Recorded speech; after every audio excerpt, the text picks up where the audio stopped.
Here we go. You ready?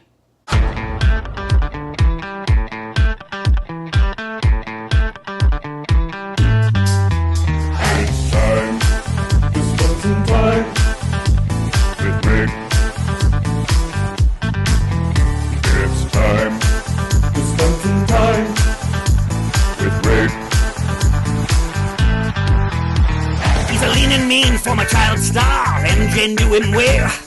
Hear him sing, watch him dance, he'll put you under his spell. Behind the scenes, Uncle John, all buddy time with his kids. Everybody around the world, tell what time it is. It's time, it's smoking time. Get ready. Jump back, kiss myself. It's time, it's smoking time. Get ready. What time is it? What time is it? What time is it? Going old school, man. I'm gonna read you some of my notes from my very original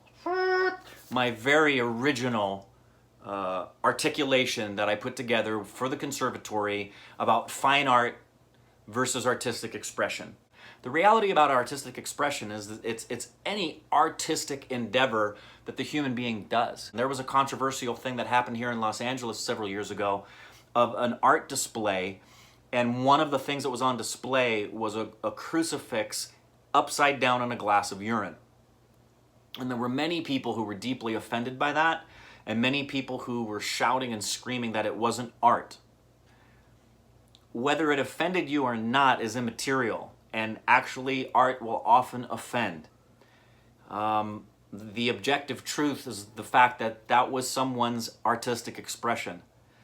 Whether I liked it or not, or someone else liked it or not, is immaterial. Was it fine art?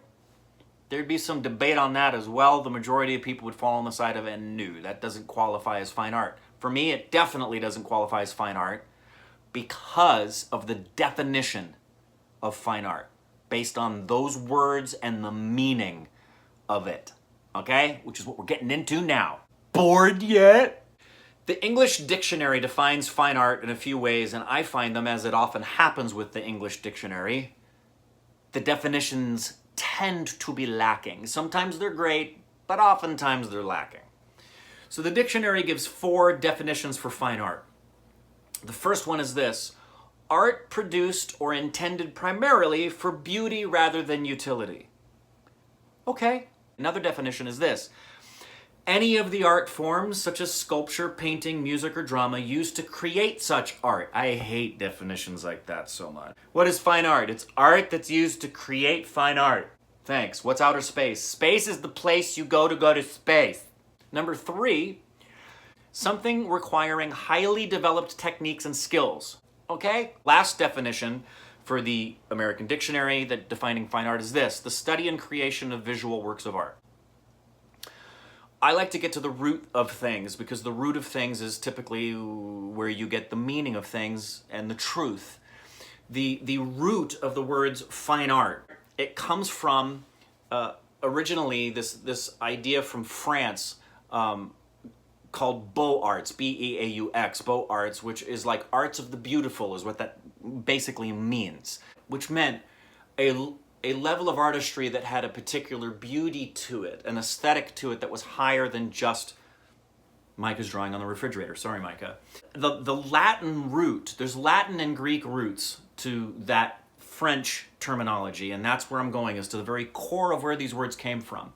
And the Latin and the Greek root of these, first of all, for the word fine, that comes from a word meaning articulate. Articulation really has to do with something fitting well, like the armor of a soldier or a knight.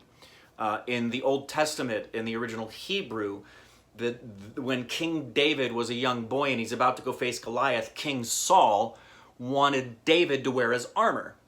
And it says that when David put on Saul's armor, Saul being a grown man, David being a teenage boy, that the armor wasn't suited to him. And it meant he couldn't articulate it. It meant that because his arms were too small, where the creases and everything were, it didn't fit. So when you think of the word fine and fine art, what you're thinking about is that, the proper articulation. Does it fit properly in all of its places? The next word for fine art comes from this word, It's a Greek word called arete. And that art, arete, it means beauty. What it really means is a level of beauty that conveys more than just an aesthetic. There's a dignity. This is a critical part of this. It conveys a level of dignity in the artistry. Hence, the example I gave you a moment ago about a crucifix upside down in a glass of urine.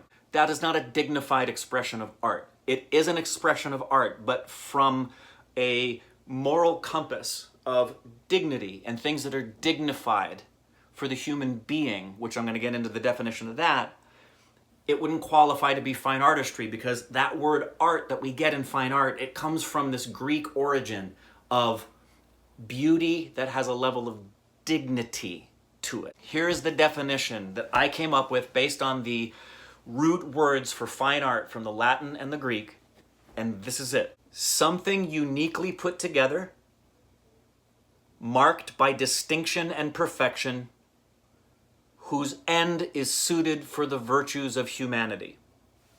Something uniquely put together. That means its content is created intentionally, and that creation has originality. Marked by distinction and perfection. Its quality is elevated, and that elevation has individuality. Whose end is suited for virtues. In other words, its character is venerated, and that veneration has immutability for the virtues of humanity. Its constituency is concentrated, it's specific, and that concentration has spirituality. This, to me, is the meaning of fine art as revealed by its root word definitions that we explained a minute ago. And at the very least, guys, you can understand where I'm coming from and why, for example, when I talk about something uniquely put together, right? And the way I described it, its content is created, and that creativity has originality. If we see something on the channel and I jump up and down about how unique it is, it's hit that note for me.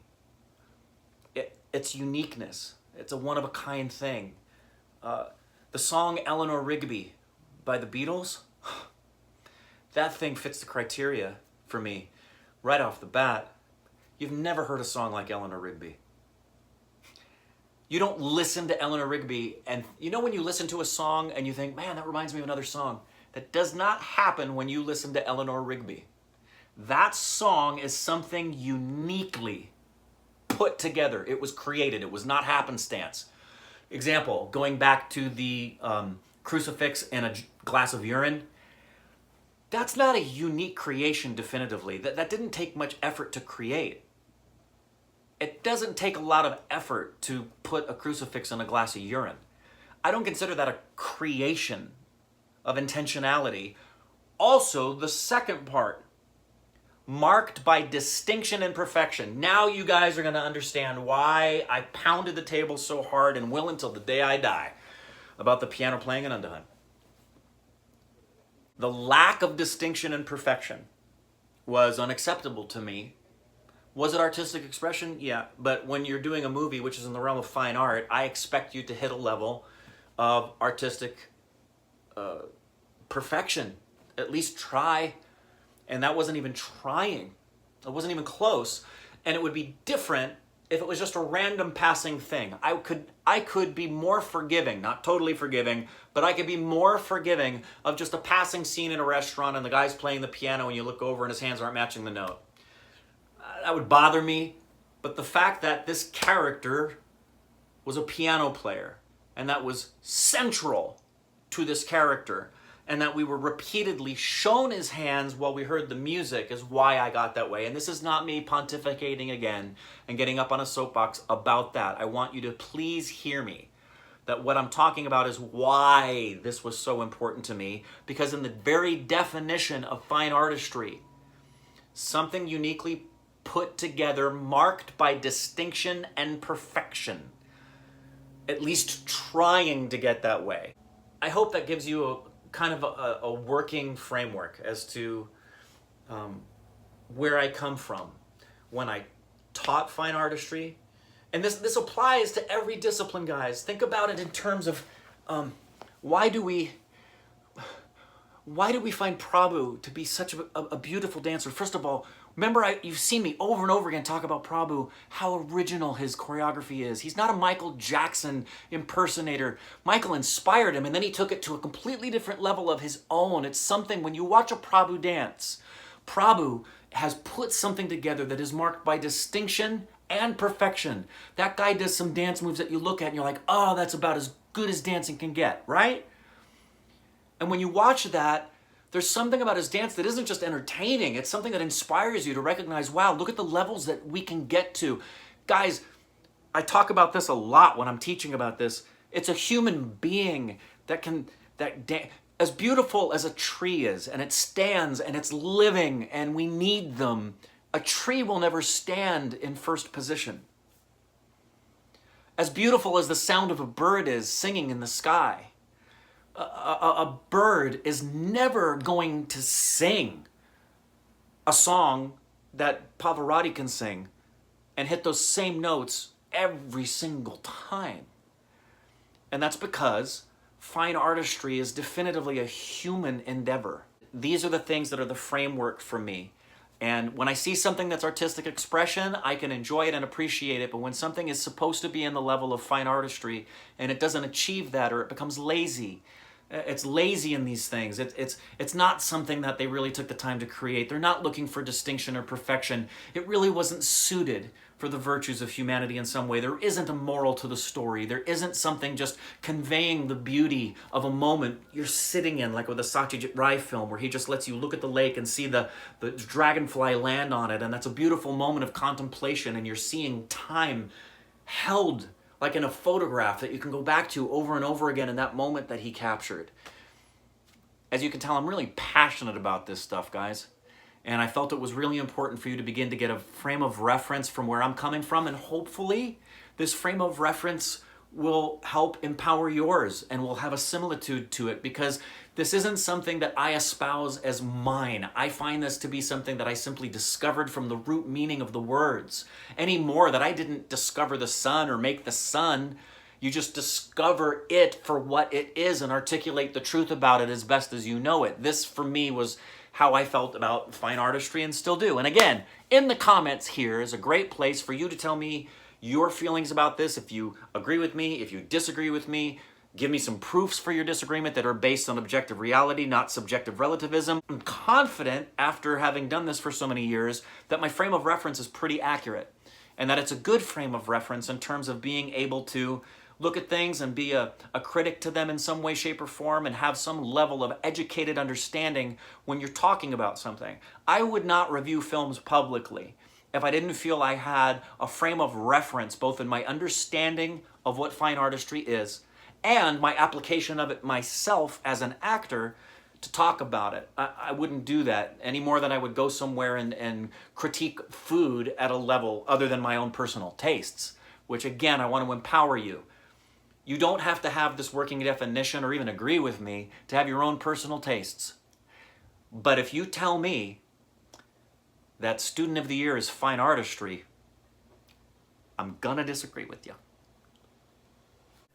If you like this video and want some more, subscribe right now and you'll adore the time you spend with me and your extended family. And if generosity turns you on, just click that link to Patreon and give until your money's gone and no one else will be.